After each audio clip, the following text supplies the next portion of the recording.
You know, betrayal doesn't always come from strangers.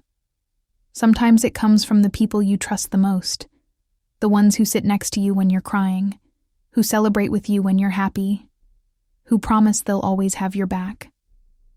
For me, betrayal came from the two people I loved most, my best friend and my fiancé.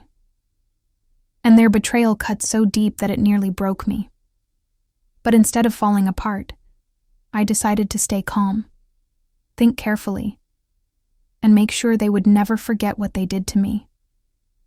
This is the story of how my best friend stole my fiancé, and how I turned their wedding into the worst day of their lives. I guess the best place to start is with my best friend. Her name was Clara. We'd known each other since we were 13 years old. Clara was the kind of girl who drew people in without even trying. She had this outgoing personality, always cracking jokes, always making everyone laugh. Compared to her, I was quieter, more reserved. But maybe that's why we balanced each other out.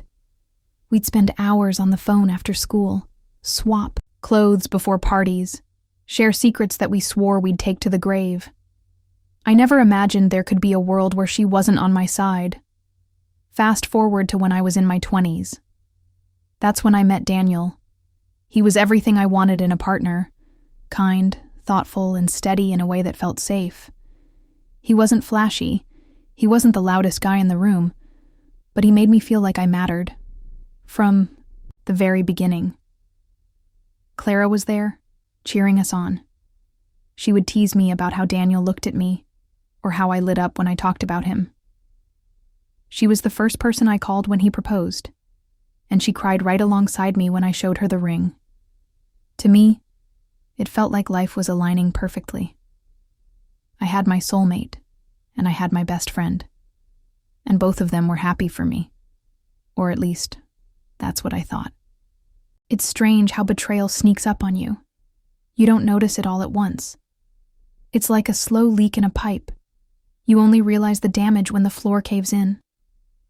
At first, I thought it was harmless. Clara and Daniel got along well. Too well, maybe. She would tease him, and he would laugh in that easy way he had. Sometimes, at group gatherings, I'd notice them in the corner, talking and smiling, but I brushed it off.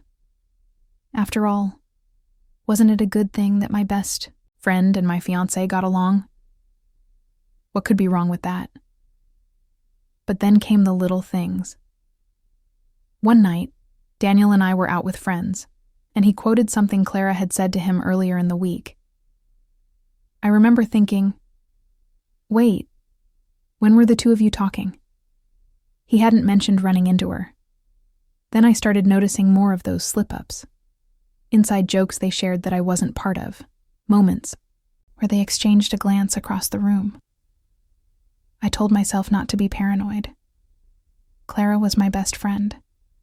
Daniel was the man I was going to marry. If I couldn't trust them, who could I trust? So I buried my doubts, pretended I didn't see the signs. But the truth has a way of clawing its way out. The moment everything shattered is still burned into my memory. It was a Sunday afternoon, and I had forgotten my phone at Clara's apartment the night before. We had been hanging out, drinking wine, watching movies. I left early because Daniel was working late, and I didn't want to crash there. So the next day, I stopped by her place to grab my phone. I remember knocking on the door and waiting. It took her a while to answer, which was unusual. When she finally opened it, she looked startled, like she hadn't expected me. Her hair was messy, and she had this guilty look in her eyes. Before I could say anything, I heard a sound from inside her apartment, a voice I knew better than my own. Daniel's, he called out from her bedroom, asking if she wanted coffee. In that instant, the world stopped. I felt my stomach drop so hard I thought I was going to throw up. Clara tried to say something, tried to explain, but I didn't need explanations. The truth was right there, standing in front of me in her guilty expression, in his voice echoing from her room. I left without a word. The days that followed were a blur. I ignored their calls, their texts, I couldn't eat, couldn't sleep. I kept replaying everything in my head. The laughter, between them, the glances, the little things I had ignored. They weren't small at all. They were pieces of a puzzle, and now the full picture was in front of me. Eventually, Clara came to see me. She broke down crying, begged me to listen. She said it had just happened, that they didn't mean for it to go this far. She admitted they had been seeing each other for months. All the while, she had been helping me plan my wedding, pretending to be happy for me. Daniel came next. His excuses were pathetic. He said he hadn't planned it, that he just fell for Clara, as if love were some accident that excused betrayal. I wish I could tell you I screamed, that I threw things, that I made a dramatic scene. But I didn't. I just listened. And when they finished, I told them calmly that I never wanted to see either of them again. I thought that was the end of it. But then, a few months later, I got a wedding invitation in the mail. Clara and Daniel. The same Clara who stood by me when I said yes to his proposal. The same Daniel who swore he wanted to spend his life with me. Now they were tying the knot, as if I had been nothing more than a rehearsal for their grand performance. At first, I felt sick. The idea of them, walking down the aisle, surrounded by friends and family, smiling like they hadn't torn my life apart. It was unbearable. But then something shifted inside me. Why should they get a happily ever after? Why should they get to celebrate their betrayal without consequence? That's when the idea of revenge took root. Now, I'm not the kind of person who believes in shouting or destroying things. In anger. That kind of revenge burns out quickly. No, I wanted something deeper. Something that would sit with them for years. I wanted them to look back on their wedding day. Not with joy, but with shame. I wanted them to remember that their happiness was built on betrayal, and that I was there to remind them of it. So I made a plan. I started by reaching out to mutual friends. Quietly, calmly, I let the truth slip. Not in a dramatic way, just honest, matter of fact. I told them how I had discovered Clara and Daniel together, how long it had been going on, how I had been blindsided. I didn't need to exaggerate. The truth was bad enough. Word spread quickly. People began to see Clara and Daniel differently. Some tried to stay neutral, but I could tell that seeds of doubt had been planted. That was step 1. Step 2 was about gathering information. I wanted to know everything about their wedding, the venue, the guest list, the schedule. Clara had always been the type to overshare on social media, so it wasn't hard to piece things together. I even had a few friends who gave me details willingly, because deep down, they agreed that what Clara and Daniel had done was disgusting. And then came step 3, preparing for the wedding itself. I won't go into too much detail yet, because the heart of my revenge, the execution of it all, belongs to the second part of this story. But I can tell you this much. I wasn't going to let them forget me. Not on that day. Not ever. I was calm. I was steady. And I was ready. Revenge isn't about rushing in with fire and fury, at least not for me. I didn't want shouting matches or public brawls. That kind of chaos burns fast and then fizzles out. No, I wanted something different. Something quiet, deliberate, and unforgettable. I wanted their wedding, the day they thought would mark the beginning of their perfect life together, to become the day they wished had never happened. As soon as I got that invitation, I knew I was going to attend. I wasn't officially invited, of course. After the way things ended between us, Clara and Daniel had no intention of seeing my face on their special day. But that didn't matter. I didn't need their permission to show up. Remember, Clara was always a social media addict. She couldn't help but post every detail of her life. From the color, scheme of the decorations to the exact brand of her wedding shoes. It was all online. With a little digging, I figured out the venue, the time, even the seating arrangement. I knew exactly when and where to strike. Now, I wasn't reckless. I thought about this carefully. I didn't want to do anything that would get me arrested or make me look like the unstable one. My plan needed to be subtle but devastating, something that wouldn't come back to bite me legally, but would cut them deeply in front of everyone they cared about. So I started small. The first step was making sure their perfect guest list wasn't so perfect anymore. Through mutual acquaintances, I got hold of a copy of the guest list. That's when I noticed something interesting. There were a lot of people on that list who didn't know the truth about Clara and Daniel's relationship. Their extended relatives, some family friends, colleagues. Many of them still believed that Clara and I were best friends, and that Daniel had been a faithful, loving fiancé until we amicably split. So, I decided to educate them. I mailed out anonymous letters to about a dozen people on that guest list, mostly Daniel's relatives, who, from what I knew, were a little more traditional and judgmental. The letters weren't dramatic. They were factual, written in a calm, almost formal tone. I explained that Clara had been my best friend, that Daniel was once my fiancé, and that their relationship had started long before mine ended. I left out the bitterness and simply laid out the timeline. I knew people would whisper. I knew they'd carry those letters in their pockets, rereading them, wondering if it could be true. And on the day of the wedding, when they saw me there, the doubts would grow louder. The second step was the speech. Every wedding has a microphone. Toasts, blessings, little heartfelt words shared in front of the crowd. It's tradition. Clara, being the attention seeker she was, had scheduled several speeches into the reception. I knew the lineup, thanks to one of our mutual friends who was still secretly on my side. So I made sure I'd have access to that microphone, even if only for a minute. I spent weeks writing what I would say. Not a rant, not a scream, but a calm, measured truth. I wanted my words to cut precisely, like a scalpel, not like a wild swing of a blade. The third step was my appearance. If you've ever been betrayed, you'll know the temptation to show up, looking broken, to let them see the damage they caused. But I wasn't going to give them that satisfaction.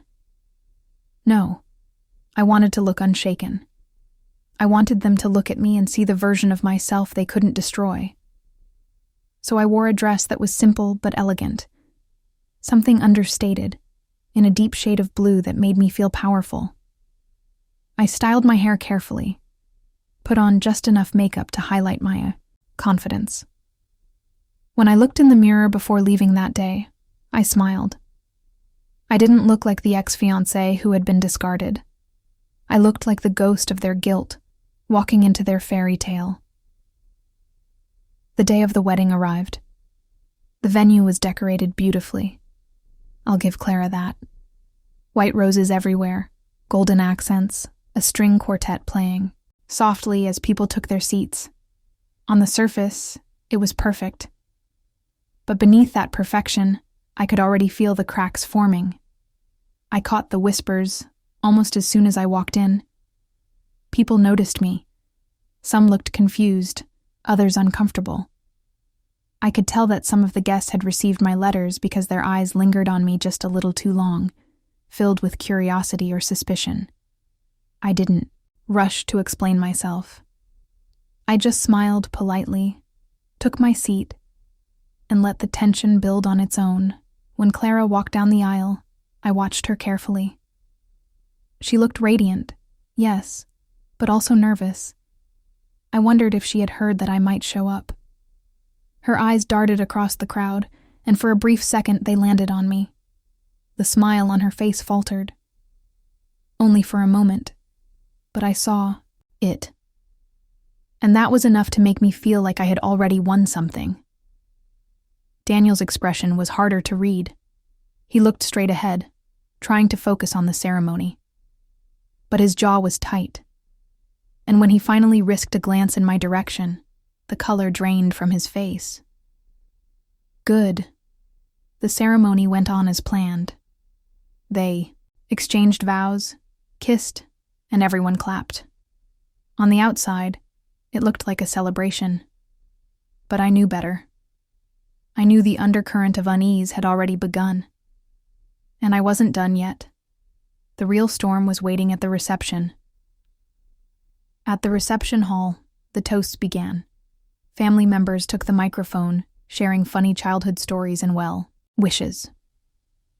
Glasses clinked, laughter echoed, and the wine flowed freely. And then, it was my turn. I hadn't been asked to speak, of course, but I had positioned myself carefully. When one of the planned speakers finished and started handing the microphone back, I stepped forward with a calm smile and said, "If it's all right, I'd like to say a few words." Maybe it was the confidence in my voice, or maybe it was the fact that no one wanted to make a scene in the middle of a wedding, but the microphone was handed to me. The room went silent.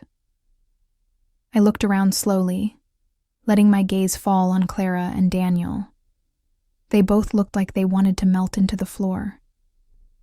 Clara's smile was frozen in place, brittle as glass.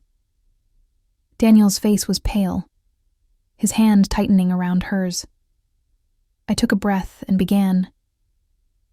"I know many of you are wondering why I'm here, so let me explain. Once upon a time, I was the one who wore that ring on her finger. I was the one planning a wedding with Daniel, and I was the one who believed Clara was my best friend. But as you can see, things didn't turn out that way." A ripple of whispers moved through the crowd. I don't stand here today to cause drama. I stand here because I think weddings should be honest. They should be built on truth, not secrets. And the truth is, Clara and Daniel's love story didn't begin after mine ended. It began while I was still in the picture. While I was still trusting both of them. I paused, letting the words sink in. I wish them well. Truly I do. But I also want everyone here to understand the foundation of this marriage. Because while the flowers are beautiful and the music is perfect, the truth is that this love story began with betrayal. And I think that's something worth remembering. I handed the microphone back, smiled, and sat down. The silence that followed was deafening. Some people looked shocked, others angry. A few looked at Clara and Daniel with pity, others with disgust. I watched as Daniel's mother leaned over to whisper something sharp into his ear. Clara's father looked like he wanted to crawl under the table. The rest of the night unraveled in a haze of tension and hushed conversations. Clara tried to laugh it off, tried to pretend everything was fine, but the damage was already done. Their perfect wedding had become a stage for the truth they wanted to bury. In the weeks that followed, I heard plenty of stories. How some of Daniel's relatives never forgave him. How Clara lost friendships she had taken for granted. How their honeymoon was clouded by arguments and tension. I didn't need to rub it in. I didn't need to check in or gloat. The beauty of calm revenge is that it doesn't demand constant attention. It lingers quietly, like a shadow. Every time they look at their wedding photos, every time someone mentions that day, they'll remember me standing there, telling the truth in front of everyone.